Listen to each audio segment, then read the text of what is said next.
I've decided to go ahead and just talk to you about this set because as I'm like experimenting with it, it's becoming more and more interesting to me.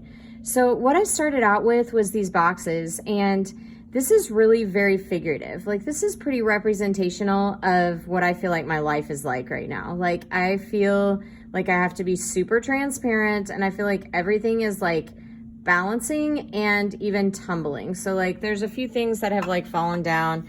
I mean, honestly, like even though we've been in the hybrid for a little while now, it just feels like, oh my gosh, I can't keep up, and things just continue to change and fall apart. So now that I kind of have my subject matter in these boxes that I just have like knocked over here, I'm kind of working with a black background. I wanted a simple background. So I just had like scrap boards. There we go. See, tumbling, that's what life is like.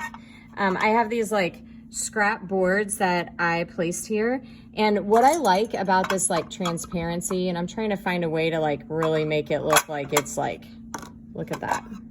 Really make it look like it's kind of like balanced and like about to fall, like everything's about to fall. It kind of creates some movement with the rhythm. But I like this this little set that I did here. Hopefully I'm not making you sick by moving around. What I would do at this point, and I'm just kind of lowering my exposure, and you see how that is like drastically affecting like just in general the contrast. Like all of a sudden this becomes kind of a cool frame. I'm gonna see if it'll let me take here. I would love to actually take this as a frame. So I'm gonna go ahead and take this. This will be picture number 1. I would take many versions of this and I would experiment with different angles, but I love the lighting. The lighting's bringing out all these interesting characteristics. And I feel like it's starting to look like it's moving a little bit. So there we go. There's picture number 1 for work for me. That represents work.